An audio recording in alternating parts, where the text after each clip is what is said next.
aprimorando essa palavra. Deus me deu um tempo. As 54 facetas promovidas por Jesus em nossas vidas.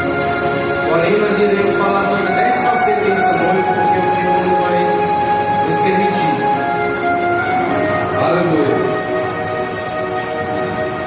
Nós vamos começar abrindo nossas Bíblias, em primeiro lugar, na carta de Paulo aos Romanos, capítulo 5. Nós vamos ler o versículo 20 e o versículo 21.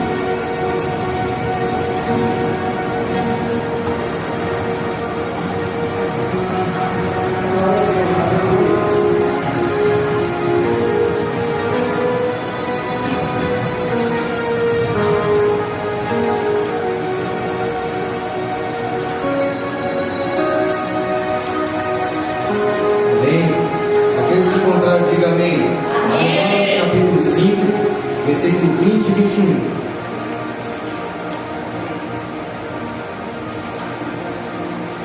Está escrito assim a palavra do Senhor: veio, porém, a lei para que a ofensa amputasse, mas onde o pecado abundou, superabundou a graça, para que assim como o pecado reinou na morte, também a graça reinasse pela justiça para a vida eterna por Jesus Cristo, nosso Senhor. Amém? Podemos tomar seus assentos, com toda a liberdade de glorificar o santo nome do Senhor.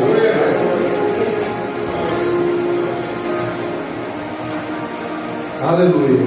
Meus irmãos, o Senhor me deu essa inspiração de usar a figura de uma pedra de brilhante. Eu tenho um pouco de conhecimento de pedra e sei que para se formar uma pedra de brilhante há vários processos, e para que ela tenha aquele brilho todo e se torne conhecida como uma pedra de brilhante, o lapidário tem que fazer nela 54 facetas.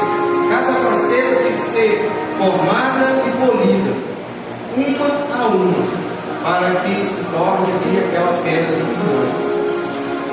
Mas é bem verdade, meus irmãos, que para transformar a pedra em uma pedra de brilhante, é necessário encontrar primeiro a pedra preciosa, que se encontra em muitos lugares de difícil acesso, né? Em vulcões, embaixo da terra, embaixo da água, né? Você encontra esse tipo de pedra preciosa. Que hoje, pela tecnologia do homem, tem um fácil acesso de fazer ali um mapeamento, descobrir onde é que tem, para ir se deslocar até lá, para extrair esse material. Então, para se extrair esse material, depois de fazer todo esse mapeamento, você vai lá, pega a pedra. A pedra é uma pedra bruta, como se fosse uma pedra dessas aí, né, de todo tamanho. E aí o que o lapidário faz, aquele que trabalha com pedra, ele leva para um lugar para serrar essa pedra. E ele vai tirar somente a gema. É como uma madeira que você pega agora, né? E ali sua madeira, tira tudo aquilo das pontas e deixa só um pouco da madeira que dali vai se extrair as peças que você vai utilizar. A pedra é do mesmo jeito. Corta-se ali o quadrado, tira só a gema. A pedra que tem trinca, que tem tudo isso, que lá de fora dela é descartada. Somente a parte que é limpa, sem trinca, sem bolha, sem nada, tem que ser perfeito, transparente. Aí é chamado de gema, a gema da pedra. E o Senhor também fez isso conosco. Aleluia. E eu quero falar da primeira faceta, a faceta da graça, a graça de Deus. É a primeira faceta que Ele criou. Por quê? Porque a obra-prima dele estava em um lugar de difícil acesso, estava em condenação, estado de condenação por conta do pecado. Mas eram pedras preciosas, Deus criou. Então toda a criação de Deus, ela é preciosa. Então Deus teve que, como os irmãos já sabem, já passaram pelo Nova Vida, o Nova Vida está em atividade, e sempre fala disso, né? Deus teve que resgatar o ser humano. E esse resgate, ele veio por esse nome chamado graça. lá a buscar, não, agora eu vou ter que dar um jeito de buscar as minhas pedras preciosas, são minhas. E Ele tinha um plano na nossa vida, e aí Ele vem com essa graça, um favor imerecido. Através da graça de Deus, através da graça, Deus nos concede a oportunidade de redenção e salvação. Então vem a primeira faceta, Deus descobre a gente, tira a pedra, tira a gema, agora eu vou com essa primeira faceta, vou perdoar eles, eu vou tirar eles do estado de condenação, vou colocar no estado de salvos, filhos e co-herdeiro de Cristo. Aleluia. Essa foi a primeira faceta de Deus nas nossas vidas, e teve o seu tempo certo para que Deus viesse agir em nossas vidas. A segunda faceta é a ação do Espírito Santo. Deus perdoou, Deus entregou a graça, mas Ele também tinha que trabalhar nos nossos corações, assim como o lapidário tinha que trabalhar na sua pedra preciosa. E Ele envia o Espírito Santo de Deus. Mesmo Ele já completado o projeto, enviando o seu Filho para nos salvar, o homem teria que ser convencido do seu erro. E Ele envia o Espírito Santo para convencer o homem do pecado e do juízo. Essa é a segunda faceta. Convencer o homem do pecado e do juízo. Aleluia. João capítulo 16, versículos 7, 8 e 9. Vamos ler. Aleluia, glória a Deus.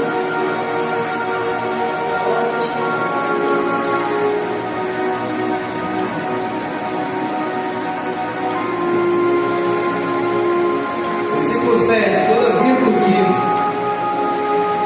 Todavia digo-vos a verdade, que vos convém que eu vá, porque se eu não for, o Consolador não virá a vós. Mas se eu for enviá-lo-ei. E quando ele vier, convencerá o mundo do pecado e da justiça e do juízo. Do pecado, porque não crê em mim. Da justiça, porque vou para meu Pai, e não me vereis mais. E do juízo, porque já o príncipe deste mundo está julgado. Então observe, né? Do pecado, porque muitos não creem, mas da justiça, porque ele foi. E do juízo, porque o príncipe deste século já está julgado. É todo o projeto dele se cumprindo, né? Quem é esse príncipe deste século? Quem é o príncipe do século que ele está falando? É o diabo, é o Satanás. Diabo significa opositor de Deus, aquele que se opõe a Deus.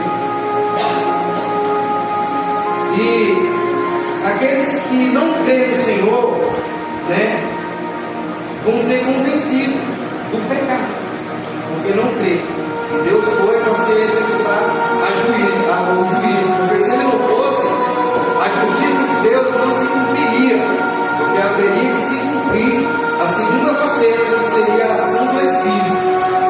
Aleluia. Bendito é o santo nome do Senhor.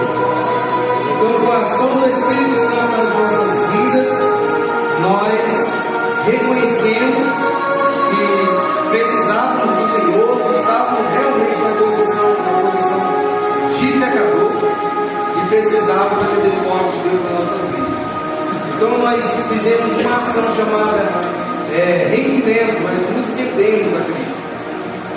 Muitas vezes nós nos relutamos, mas o poder de Jesus estraçar as nossas defesas pela força do Espírito Santo que nos convence. Então, uma vez convencidos, nós nos arrependemos e entramos no caminho do Senhor e a obra continua. Terceira faceta, o arrependimento através do convencimento do Espírito Santo. Nós nos arrependemos, aleluia. E quando é que vem esse arrependimento? Está registrado em Mateus 4,17. Vamos ler? Mateus 4,17.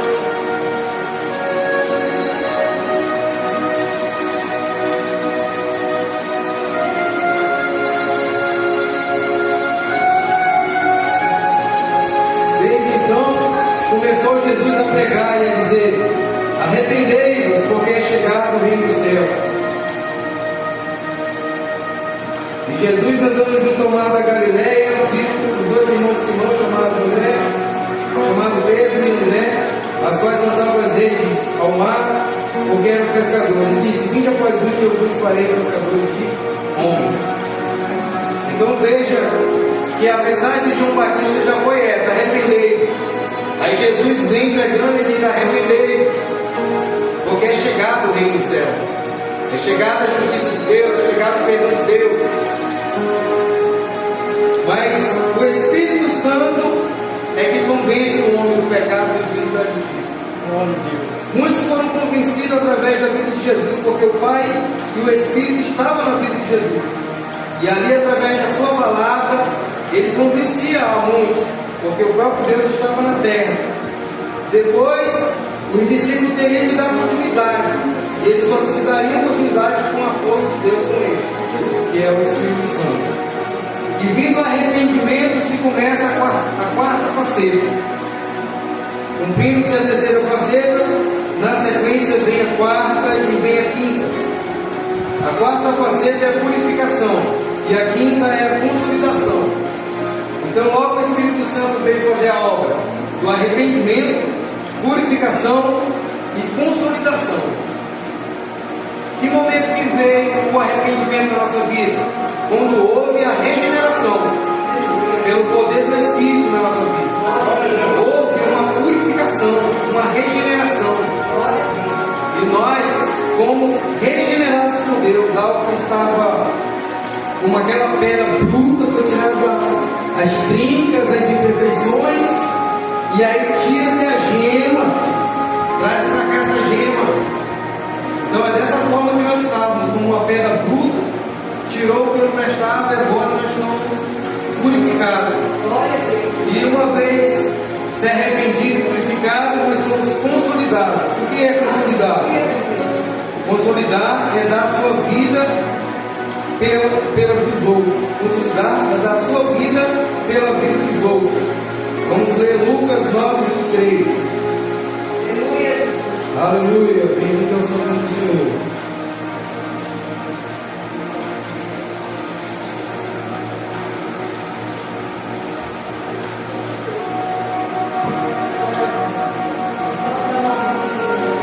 E dizia a todos: se alguém quer vir após mim, negue-se a si mesmo, tome cada dia a sua cruz e siga-me. Porque qualquer que quiser salvar a sua vida, perdê-la-á. Mas qualquer que por amor de mim perder sua vida, a salvará.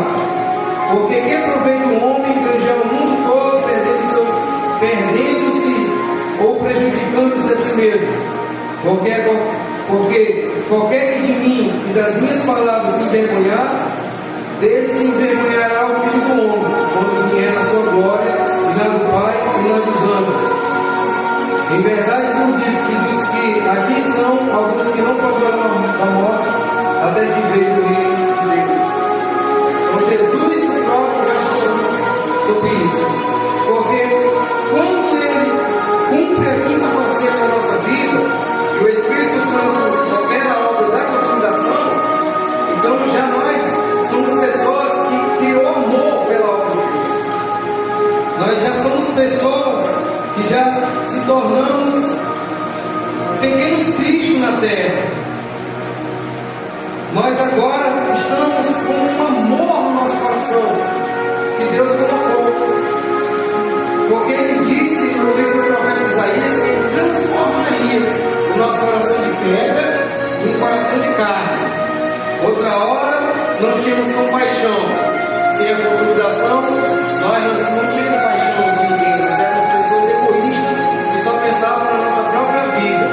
Por isso que o Senhor falou nessa palavra, né? Que aquele que quisesse vir após Ele tinha que negar a si mesmo, tomar sua cruz e seguir. O que seria isso? Agora vocês têm uma missão para cumprir. Tomar a cruz é isso, é receber uma missão. E uma vez recebendo essa missão requer muita renúncia. Quando Ele disse: vocês têm que negar a si mesmo, Ele está falando: vocês têm uma missão, mas essa missão vai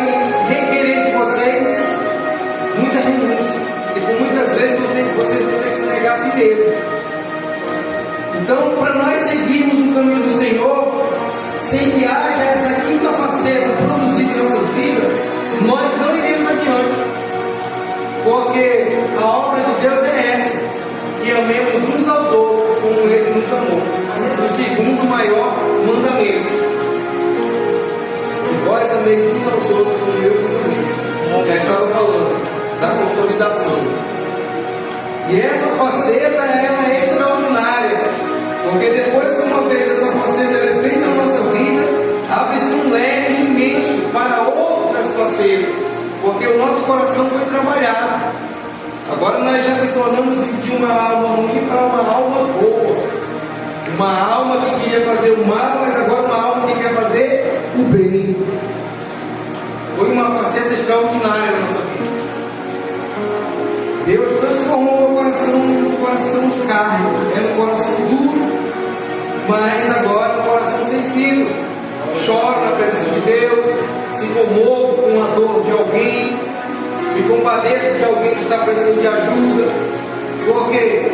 Porque o Espírito Santo trabalhou na minha vida e criou essa faceta, não só na minha, mas como de muitos aqui, que Deus tem já proporcionado, né, essa quinta faceta nas suas vidas. Aleluia. E como eu disse, criando-se essa faceta, abre-se uma imensidão para muito mais facetas da nossa vida. Aleluia. Sexta faceta, a faceta da obediência.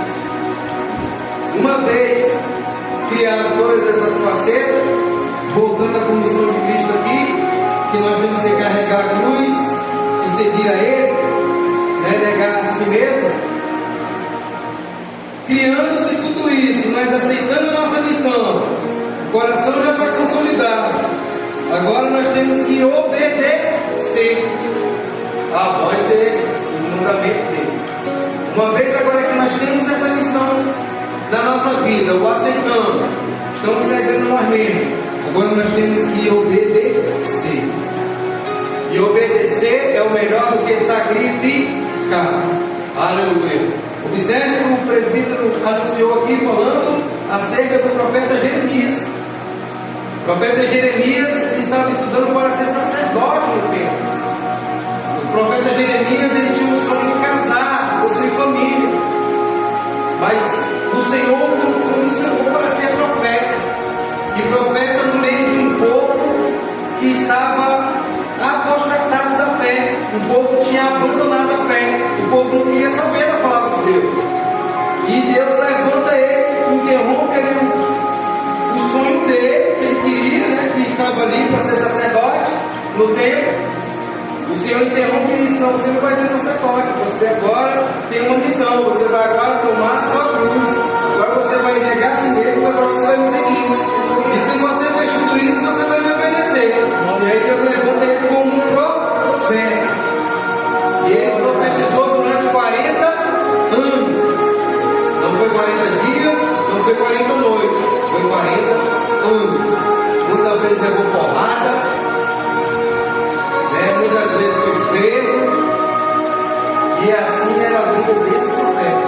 Não pôde casar mais. Teve, porque como que casa, tem família numa situação dessa? A mulher vai apanhar junto com ele, vai ser presa. Então o Senhor sabia quem ele chamava e por que ele determinava a sua missão.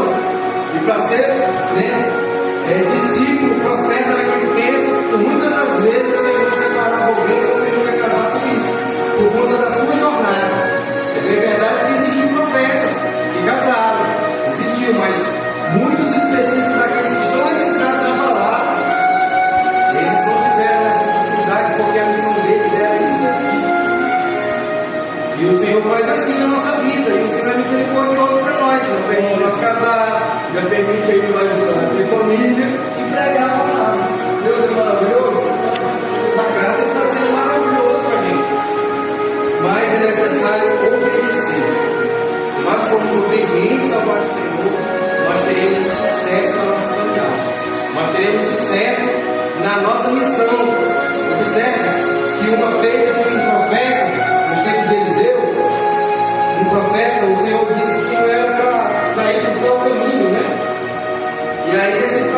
foi por tal caminho, aí veio um russo, né, e machucou ele, né, feriu esse profeta, porque o Senhor disse que não era para ir para aquele caminho, ele desobedeceu e foi. E aí veio ali um castigo sobre ele, em cima da desobediência. Hoje nós falamos na sala do juvenil sobre o profeta Jonas, né? Falamos muito também do profeta Jonas hoje, e o tema era sobre a misericórdia de Deus para com aqueles que se arrependem, para aqueles que se arrependem, que Deus tem a sua forma de trabalhar, porque muitas das vezes alguém pode julgar, não, esse daí ele é bandido, ele é assassino, ele é A, B, C, pensar isso. Aí o Senhor olha com um olhar de misericórdia, prega a palavra, se ele se arrepender, e todas essas primeiras facetas aconteceram na vida dele, Jesus vai perdoar. A cidade de Nínive foi perdoada, era um povo assírio inimigo de Deus. E o profeta Jonas desobedeceu.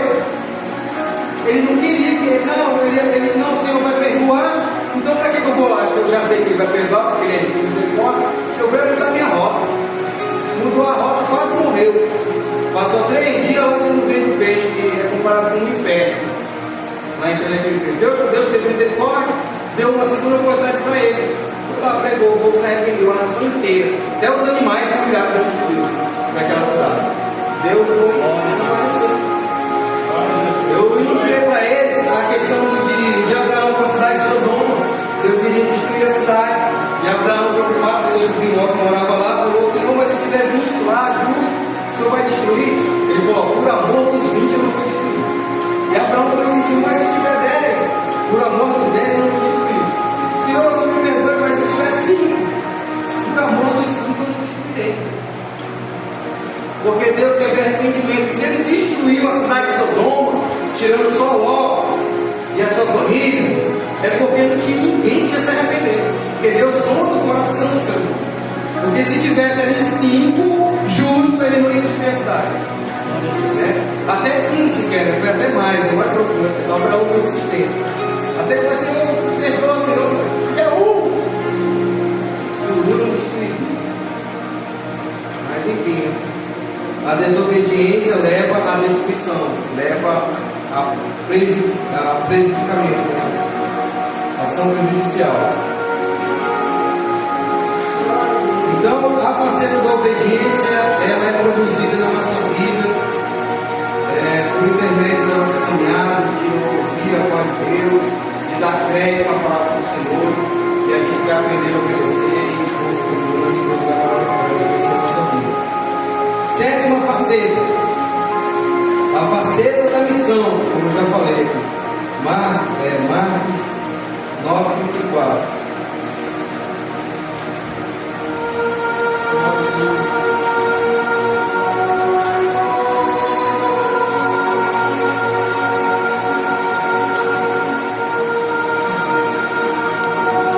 Mas eles calaram-se, porque pelo caminho tinham disputado entre qual era maior. Ele, assentando-se, chamou os 12 e disse: se alguém quiser ser o primeiro, será o derradeiro de todos e serve de todos. Lançando mão de um menino, pôs no meio deles e, tomando-nos em seus braços, disse-lhes: qualquer que recebeu um destes meninos, em meu nome a mim me recebe, e qualquer a mim me receber, recebe não a mim, mas a quem me enviou. Então nós temos essa missão de seguir a Jesus. E aqui os discípulos já estavam disputando quem seria o primeiro nas cadeiras, quem seria o líder da lista dos 12. E o Senhor já se adiantou: olha, nessa missão que vocês têm, aquele que quer ser o maior, que seja o menor, e que sirva a todos. Então a nossa missão, essa sétima faceta, ela requer humildade. Não é uma obra em que nós vamos ser servidos, é uma missão que nós serviremos. Hoje eu estava ali com meus pais, eles comentaram: rapaz, mas esse negócio de congregação, de igreja, é cansativo, né? vez de descansar, né, no domingo, vai trabalhar, vai se ocupar com a igreja. Servir a Deus, seguir a Jesus com a missão é servir com alegria, é ter prazer, acordar cedo, né? Já limpar a mesa, não tomar café aqui, vamos limpar, aí já vamos abrir a igreja cedo, já conseguimos já ver a igreja para aberta, tiver umas sujeiras já limpa, né? Já coloca aí um fundo musical, já colocou um ambiente alegre. Poderia estar dormindo até 10 horas, 11 horas da manhã, mas nós recebemos uma missão.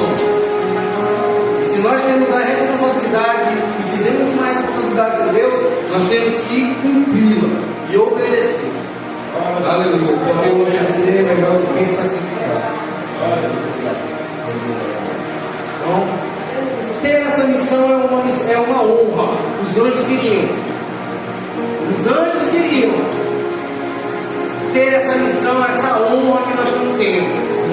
Mas Deus deu essa graça para nós.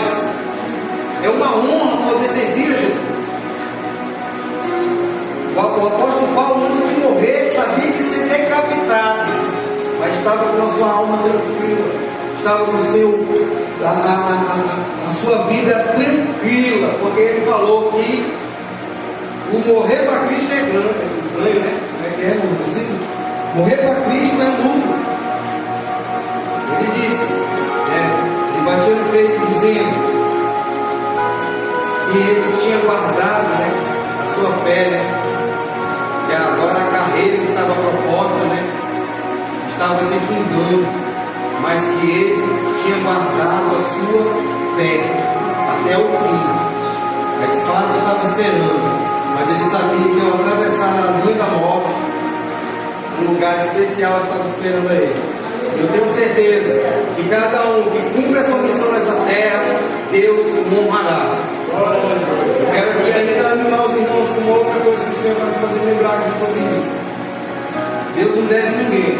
Além de ter mal no futuro, do outro lado da vida, aqui também Deus honra. Os discípulos disseram para ele: Senhor, o que ganharemos por ter abandonado pai, mãe, por amor de ti? E ele respondeu dizendo: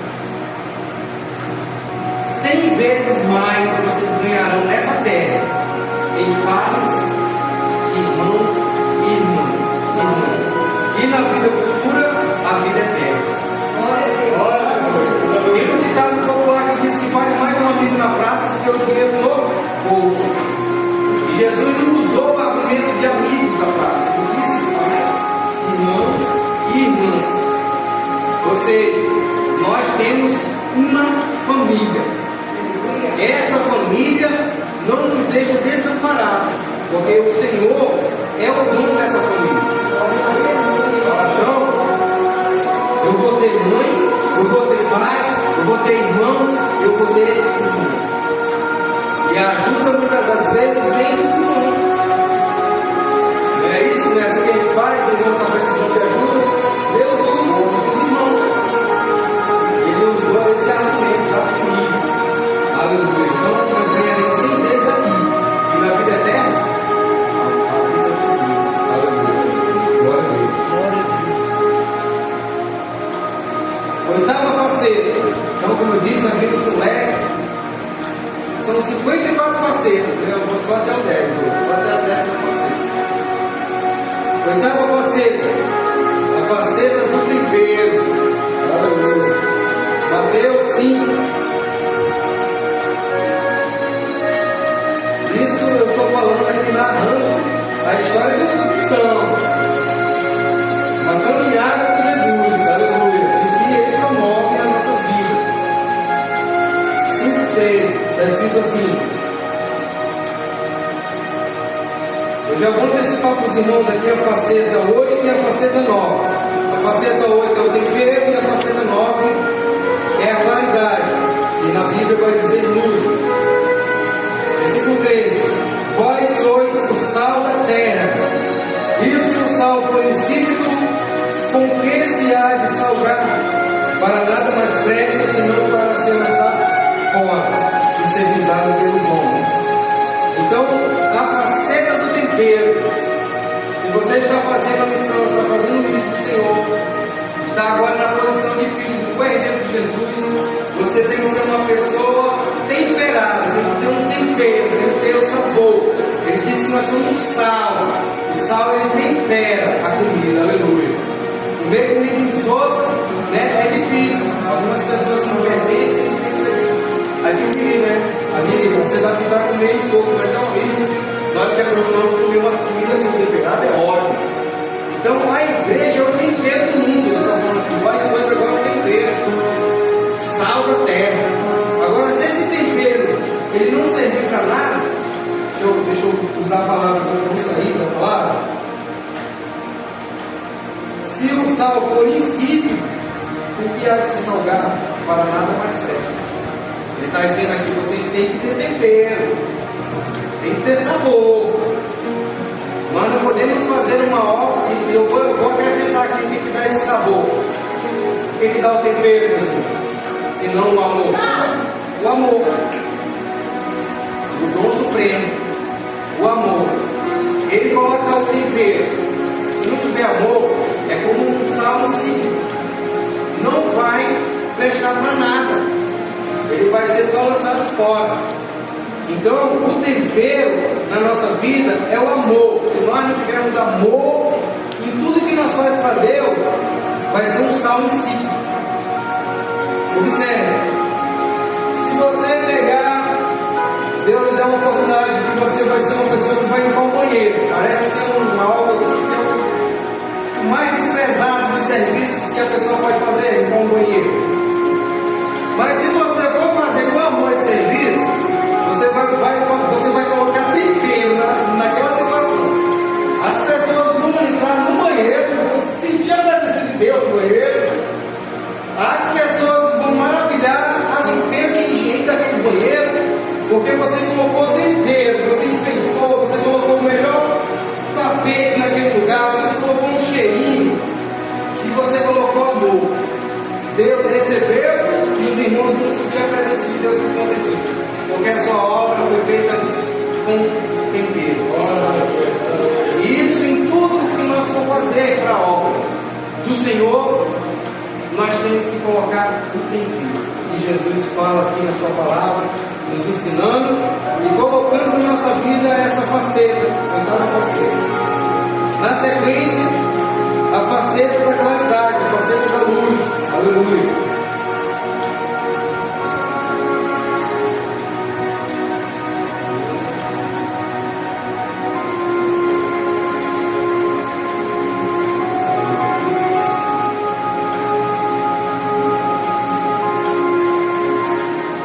Versículo 14, capítulo 5. Vós sois a luz do mundo.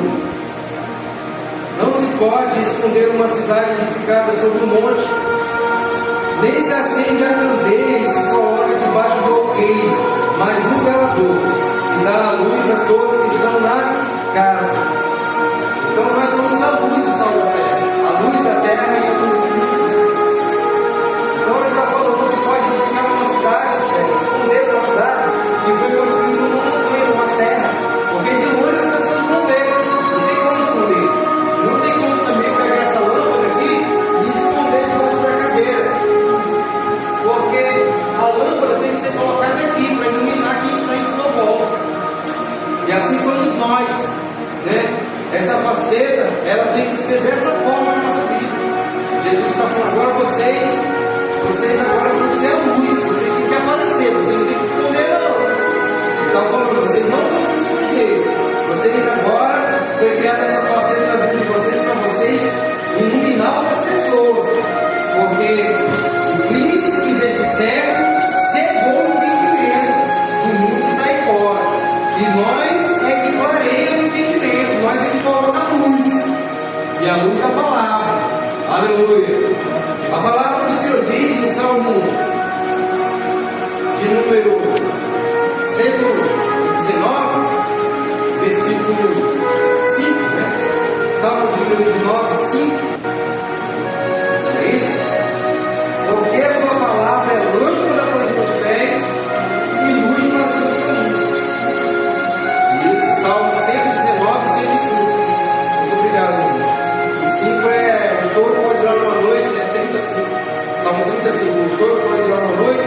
Mas é da igreja pela manhã. Salmo 19, 105. Lâmpada para os meus pés é a tua palavra e luz para os meus caminhos. Então, se a palavra do Senhor está em nós, então nós somos luz da terra. O Senhor está falando para nós essa noite, essa faceta, para que vocês viessem a aparecer. Não adianta eu pegar essa missão, Deus derramar um dom na minha vida, criar toda uma faceta e eu querer me esconder debaixo da cadeira, ou querer esconder a cidade. A cidade foi construída na montanha para que fosse vista. E a lâmpada é colocada aqui para que ilumine a quem está em sua volta. E assim o Senhor requer da nossa vida que nós sejamos assim. Luz. Aleluia. Glória a Deus. 10ª faceta para me concluir, já passei do horário.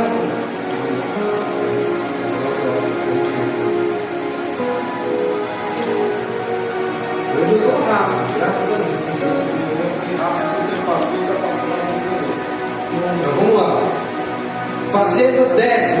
Aleluia. Revestimento. A faceta do revestimento. Mateus 3, 11. Está escrito assim: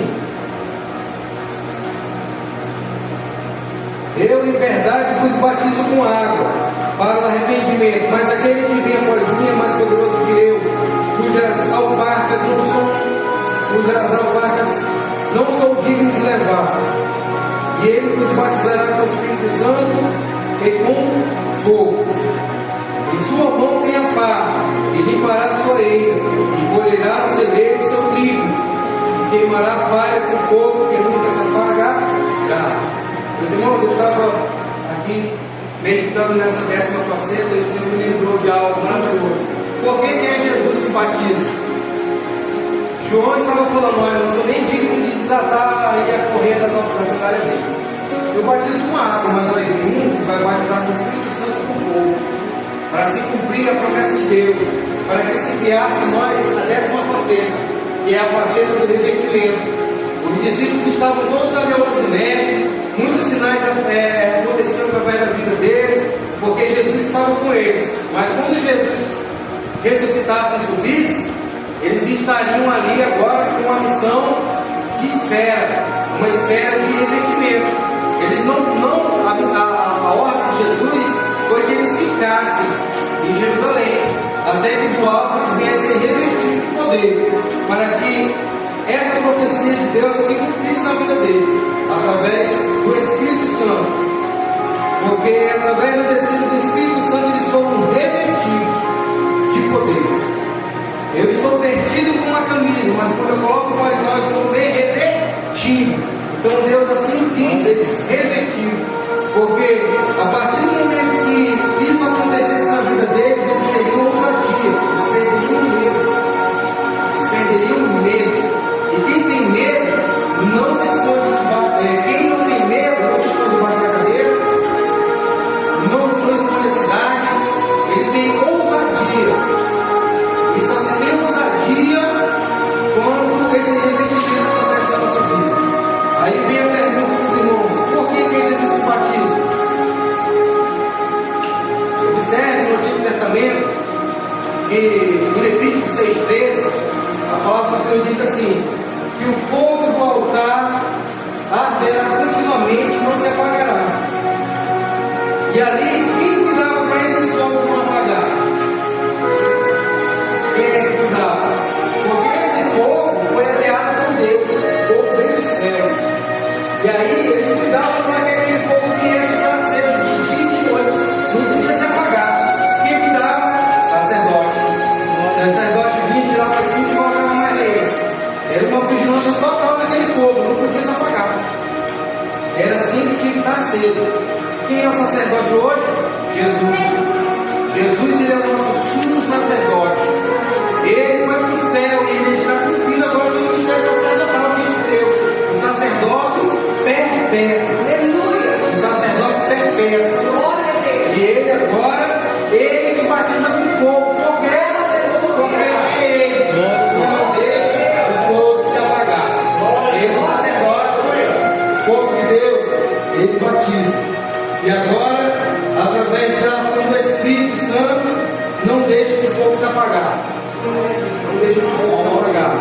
Só que essa missão agora é nossa também, de não deixar o fogo se apagar. Jesus batiza, Jesus dá ousadia, mas nós também temos a missão hoje de não deixar se apagar. Quero abrir um parênteses aqui para me concluir. Os irmãos, Deus está me trazendo memória, porque é importante. Uma certa feita eu evangelizando na rua, encontrei uma senhora, e aquela senhora ela quis me confrontar, quis debater com a palavra, e aí ela me disse assim, eu convidando para vir para a igreja, para congregar, e ela disse, ó, eu não preciso ir para a igreja, para a congregação, essa carga de oração, porque eu posso dobrar o meu joelho aqui em casa e falar com Deus. E aí eu pensei comigo, mas ela está falando a verdade, isso é fato, isso acontece. E aí o Espírito Santo me deu a palavra para me falar para ela. Porque o Senhor sabia a intenção do coração dela. E o Senhor me deu essa palavra justamente lá em Levítico 6:13. E eu falei para ela, olha, é bem verdade, sim, a senhora está correta. Nós podemos dobrar o joelho em casa e falar com Deus, porque o Deus tem que se rasgou de alta baixo, e nós hoje temos esse acesso. Mas é bem verdade que nós precisamos congregar sim. Sabe por quê? Porque as lutas aí fora, a luta da vida, é dura. Se com Deus já é difícil, imagina sem Deus. Em casa nós podemos orar sim. Mas há necessidade de nós virmos congregar, porque aqui o Senhor, Ele acende novamente o fogo que quer se apagar. Nós estamos em casa, nós estamos preocupados com a nossa família, com a nossa mulher, com nossos filhos, a nossa mulher com nossos filhos, com os netos. Nós homens somos preocupados em trazer o comida dentro de casa, cuidado do investimento que fez para defender o pão, para poder trazer o alimento para casa. E muitas das vezes há uma crise no meio de tudo isso, você se preocupa, aí você não tem tempo para orar. Muitas vezes você sai de casa rápido, já apressado, muitas vezes nem ora, nem pelo café.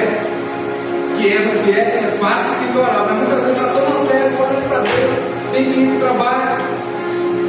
Então, às vezes a gente não, o fogo vai se apagando, porque como nós deixamos de orar, como nós deixamos de ler a Bíblia, aí o fogo vai se apagando, vai fazendo um chão. Aí quando nós vemos na igreja, nós vemos fraco na congregação, o dia foi legal, aí vem uma palavra boa, uma palavra que acende de novo o fogo, o Espírito Santo está que enche você se renova, aí você volta para o seu lado, para a sua casa renovada pela palavra, porque a cinza foi tirada, foi ateado de novo fogo, para a chama não se apagar. Já estava quase se puxando, mas eu vou acender de novo, ainda tem fogo. A lei é a palavra, a lei é o louvor, a lei é a presença do Espírito Santo. E assim o Senhor ele vai cuidando de nós. Então essa 10ª faceta é maravilhosa. Jesus ele ateu o fogo, e agora ele nos ajuda. Para que esse fogo se mantenha aceso. Amém? Vamos ficar em pé, aleluia. Glória a Deus.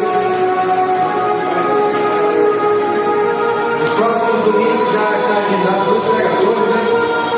No domingo que vem já tem pregador, e no domingo que vem já tem pregador agendado. Para que os irmãos aí possam, né, estar também ouvindo, né? Uma mensageiro também enviado por Deus aí, né? Em nome do Senhor Jesus Cristo. Amém? Agradeço aos meus irmãos pela atenção, pelo esforço, né? Que não foi pedido para poder estar aqui. Em nome de Jesus.